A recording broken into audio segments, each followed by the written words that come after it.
ఎన్నికల ముందు రేవంత్ రెడ్డి గారు సోనియా గాంధీ గారి సమక్షంలో, రాహుల్ గాంధీ గారి సమక్షంలో, ప్రియాంక గాంధీ గారి సమక్షంలో, వాళ్ళ ఖర్గే గారి సమక్షంలో 6 గ్యారంటీల పేరిట ప్రజల ముందుకు హామీలు ఇచ్చింది.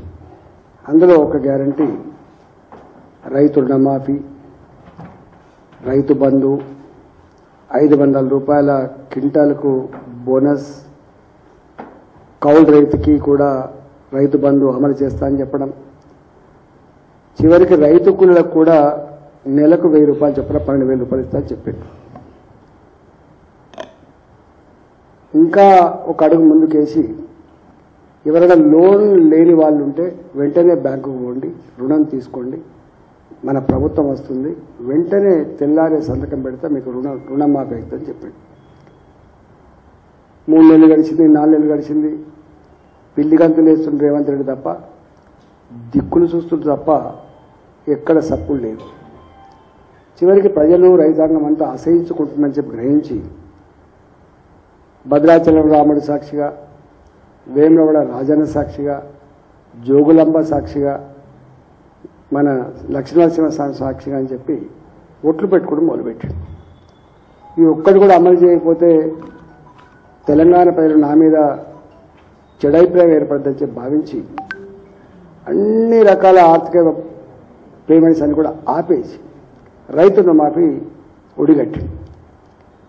నేను చెప్తున్న లెక్క కాదు, రేవంత్ రెడ్డి గారు లెక్క చెప్పినారు. బ్యాంకులేమో 73 లక్షల మంది రైతులు అని చెప్పిండ్రు, రేవంత్ రెడ్డి గారేమో 65 లక్షలు అని చెప్పిండు, తర్వాత 40 లక్షలు అని చెప్పిండు, 48 లక్షలు. ఆ చివరికి తెలిసింది ఏంటంటే మేము లెక్క తీసినాం, 48 లక్షల మంది రైతులు 34,000 కోట్ల రూపాయలు అవుతుంది. ఏకకాలంలో అన్కండిషనల్గా కార్డుతో సంబంధం లేదు, దేంతో సంబంధం లేకుండా పే చేస్తా అని చెప్పిండు. కానీ చివరికి విధి విధానకారాలు చేసిండ్రు, దాని మీద విపరీతమైన వ్యతిరేకత వచ్చింది రైతాంగాల్లో. అప్పుడు తోక ముడిచిండు, అందరికి ఇస్తా అని చెప్పాడు. కానీ 17,000 కోట్ల రూపాయలు పే చేసిన అని చెప్పి ముఖ్యమంత్రి కార్యాలయం విడుదల చేసింది తప్ప ఇంతవరకు ఏ వ్యవసాయ అధికారి దగ్గర లెక్కలు లేవు. నేను దాని తరపడి మేమంతా గ్రామాలకు పోయినాం, రైతుల దగ్గర దరఖాస్తు స్వీకరిస్తున్నప్పుడు 35 నుంచి 40% మంది రైతులకు మాత్రమే రుణమాఫీ అయింది. మిగతా అన్ని కూడా రకరకాల కండిషన్లు పెట్టి, ఏ విధి విధానాల పేరిట అయితే రకరకాల కండిషన్లు పెట్టిండో దానివల్ల మాకు ఎవరికి రావట్లేదని చెప్పి కన్నీళ్లు మున్నీళ్ళు అయినరు. కొంతమంది అయితే మా దగ్గర మేడ్చల్లో ఎంపీడీఓ ఆఫీస్ ముందున్న చెట్టుకు ఉరేసుకున్నాడు చిట్టాపూర్ రైతు. ఇట్లా రైతుల ఆత్మహత్యలు కొనసాగుతున్నాయి, ఆందోళన కొనసాగుతుంటే భారతీయ జనతా పార్టీగా ప్రజల ముందు పోయినప్పుడు మాకు అన్ని దరఖాస్తులు ఇచ్చారు. మేమన్నాం వాళ్ళు ఇంకా చేస్తారేమో, వాళ్ళకు చదువుకుంటున్నారేమో, వాళ్ళని ఇంకా విధిగా ఖరారు చేస్తామని చెప్పి ఎదురు చూసింది. కానీ 17,000 కోట్ల రూపాయలు వాళ్ళకు వాళ్ళే ప్రకటించుకొని దాని ఇక ఇది క్లోజ్ అయినట్టుగా వ్యవహరిస్తాను. కాబట్టి రైతుల పక్షాన మాకు వచ్చిన దరఖాస్తులు, మాకు వచ్చిన విజ్ఞప్తుల మేరకి, మాకు వచ్చే రోజువారీగా ఫోన్ల మేరకి భారతీయ జనతా పార్టీ పక్షాన గౌరవ పార్లమెంట్ సభ్యులు కావచ్చు, గౌరవ శాసనసభ్యులు, శాసన మండలి సభ్యులు, రాజ్యసభ సభ్యులు, వారితో పాటుగా మాకు గౌరవ కార్పొరేటర్లు, గౌరవ ప్రజాప్రతినిధులు అందరూ కలిసి పార్టీ సమక్షంలో రేపు పెద్ద ఎత్తున దీక్ష చేయబోతున్నారు. నేను ఒకటే యావత్ తెలంగాణ రైతాంగానికి విజ్ఞప్తి ఏంటంటే, రేవంత్ రెడ్డి మోసపు మాటలకు మారుపేరుగా నిలిచింది కాబట్టి, అబద్ధాలే ఆయన జీవితం కాబట్టి, ఆయన ఫిలాసఫీ కాబట్టి, ఇవాళ ప్రజాందోళన తప్ప మనం ఐక్యమై ఆందోళన చేస్తే తప్ప ఈ సర్కారు మెడలు వంచితే తప్ప మనకు రుణమాఫీ కాదు. కాబట్టి తెలంగాణ వ్యాప్తంగా ఎంతమందికైతే రుణమాఫీ రాక ఇవాళ బెంగటిల్తున్నారో, ఇవాళ అప్పుల పాలై ఆగమవుతున్నారో వాళ్ళందరినీ కూడా రేపు ఇందిరా పార్క్ ధర్నాలో పాల్గొనవలసిందిగా నేను విజ్ఞప్తి చేస్తున్నాను. రేపు ఉదయం 11 గంటల నుంచి మొదలుపెట్టి ఎల్లుండి ఉదయం 11 గంటల వరకు ఉంటుంది. కాబట్టి ఇవాళ ఇది 24 అవర్స్ దీక్ష. కాబట్టి దయచేసి ఎవరెవరి రైతులైతే ఇవాళ మాకు ఫోన్ చేస్తున్నారో, ఏ రైతులైతే మా పార్టీ పక్షాన ఊళ్ళలోకి వచ్చినప్పుడు మాకు మీ నివేదికలు ఇచ్చిండ్రో వాళ్ళందరూ కూడా తల్లి వచ్చి దీన్ని విజయవంతం చేయాలని చెప్పి నేను కోరుతా ఉన్నా.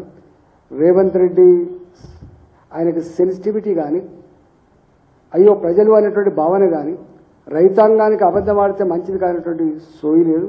ఇలా రుణమాఫీ చేయకపోతే నాకు తెలిసి రైతు బంధు, రైతు బీమా, రైతుకి ఇచ్చేటువంటి 500 రూపాయల బోనసు ఇవన్నీ వస్తాయనేటువంటి నమ్మకాన్ని కూడా పోయింది.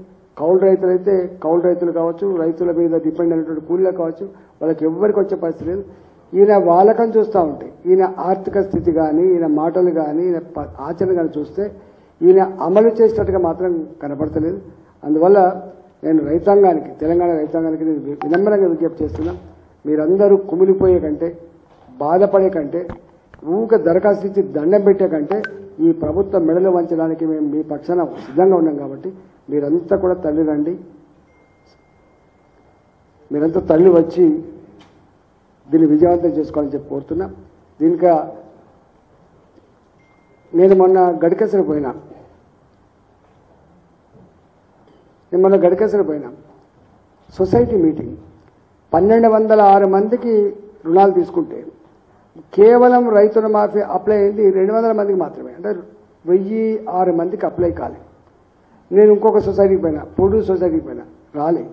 అందుకని ఇది పార్టీల పరంగా కంటే కూడా రైతుల కోసం చేస్తున్న దీక్ష కాబట్టి, మీకోసం చేస్తున్న దీక్ష కాబట్టి, మీ వేదన, మీ దుఃఖం, మీ అప్పుల ఊబి నుంచి బయటపడే దీక్ష కాబట్టి మీరు ఎవరి మాటలు నమ్మకుండా మీరు దీక్షలో పాల్గొందామని చెప్పి మీకు వినమ్రంగా విజ్ఞప్తి చేస్తున్నారు.